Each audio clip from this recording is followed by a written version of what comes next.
आपने भी सुना होगा कि मुसलमान अक्सर कहते रहते हैं कि अल्लाह की नज़र में कोई बात नहीं छुप सकती, क्योंकि अल्लाह सब देखता रहता है। मुसलमानों की ऐसी बातें सुनकर हिंदू भी अल्लाह को सब कुछ देखने वाला मानने की भूल कर बैठते हैं, क्योंकि उनको पता ही नहीं है कि हकीकत में मुसलमानों का अल्लाह क्या देखता रहता है और क्या देखना पसंद करता है। खैर, इस्लाम के मुताबिक कुरान अल्लाह की किताब है और उनमें अल्लाह के वचन हैं, और उसी तरह हदीसों में भी रसूल के वचन मौजूद है।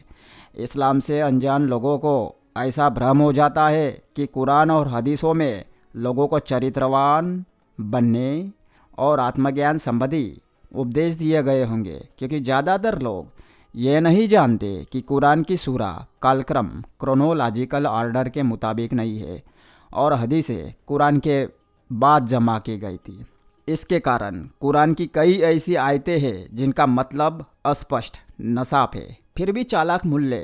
उनकी ऐसी व्याख्या कर देते हैं जो बाहर से तो ऐसी लगती है कि जिस पर कोई ऐतराज़ नहीं कर सकता, लेकिन जब हदीसों से उसी आयत की सही व्याख्या पढ़ते हैं तो कुरान की महानता के ढोल की पोल खुल जाती है। क्या अल्लाह सर्वदर्शी है? मुसलमान अक्सर दावा करते रहते हैं कि उनका अल्लाह सब कुछ देख सकता है, मतलब अल्लाह की नज़र से कुछ भी चीज़ या लोगों के काम छुप नहीं सकते, जैसा कि इस आयत में अल्लाह ने डिंग मारी है। देखो, ये लोग अपने सीनों को मोड़ लेते हैं ताकि ऐसा करने से छिप जाए, लेकिन जान लो कि जब भी ये लोग इस तरह से खुद को अपने कपड़ों में छुपा लेते हैं तो अल्लाह वो सब कुछ देख लेता है जो ये लोग छिपा लेते हैं, और अल्लाह तो उनके सीनों की अंदर की चीज़ भी देख लेता है। हाँ, अल्लाह की गंदी नज़र। मोहम्मद बिन अब्बास बिन जापर ने कहा कि जब लोगों ने रसूल के मुंह से सूरा हूद की आयत 5 सुनी कि लोग अपने सीनों को क्यों मोड़ लेते हैं, तो रसूल से इसका मतलब पूछा गया। रसूल ने बताया कि हमारे साथी खुल्लम खुल्ला बिना किसी आड़ के मैदान में ही औरतों से छेड़छाड़ करने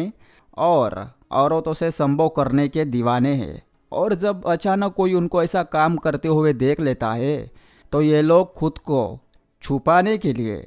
सीनों को मोड़ लेते हैं ताकि कोई पहचान नहीं सके। इसलिए ये आयत उतरी है। अगर हम कुरान की सूरा 11 आयत 5 के साथ इस हदीस को पढ़े तो साफ पता चलता है कि जब भी रसूल के साथी खुले आसमान के नीचे टट्टी करते थे या औरतों के साथ अय्याशी करते थे तो अल्लाह देखता रहता होगा, और रसूल के साथी अल्लाह की नज़र से बचने के लिए अपने सीने मोड़कर खुद को छिपा लिया करते होंगे। एक और देखे, इब्ने अब्बास ने कहा कि जब मैंने ये आयत सुनी लोग अपने सीनों को मोड़ लेते हैं तो रसूल से इस आयत का मतलब पूछा, तब रसूल ने बताया कि हमारे साथियों को खुले आसमान के नीचे टट्टी पेशाब करने और खुलेआम संभोग करने की आदत है, और जब कोई उनको ऐसा करते हुए देख लेता है तो वे अपने सीनों को मोड़ लेते हैं ताकि कोई उनको पहचान नहीं सके। यही नहीं, कुरान की इस आयत और इस हदीस से यह साबित होता है कि रसूल के साथी निर्लज, असभ्य और अय्याश थे, और उनकी औरतें भी ऐसी ही थी, और अल्लाह भी उनकी सेक्स लीला देखने का शौकीन रहा होगा। इस एक ही मिसाल से यह साबित हो जाता है कि कुरान और हदीसों को धार्मिक किताब समझना बहुत बड़ी भूल होगी, क्योंकि इनमें सिर्फ उलझुल बातों की भरमार है। इनको पढ़ने से न तो किसी का भला हुआ है और न होगा, सिर्फ अपराधी बढ़ते जाएंगे, जैसा कि मुसलमान कर रहे हैं। यही कारण है कि मुसलमान बच्चों को कुरान रट्टू तोतों की तरह रटाते रहते हैं, उसका मतलब नहीं बताते ताकि मोहम्मद की पोल नहीं खुल जाए। इसलिए लोग अल्लाह, रसूल, कुरान, हदीस और इस्लाम से जितना ही दूर रहेंगे दुनिया में उतनी ही शांति रहेगी।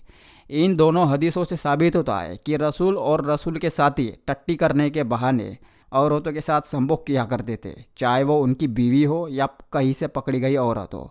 इन सबूतों को देखकर आपको मानना ही पड़ेगा कि अल्लाह ईश्वर की तरह सर्वदर्शी नहीं बल्कि अश्लीलदर्शी है। अच्छा, उस आयत का मतलब कुछ चालाक मुल्ले शर्म के मारे ऐसा बताते हैं। मक्का के लोग रसूल की बातें सुनने से कतराते थे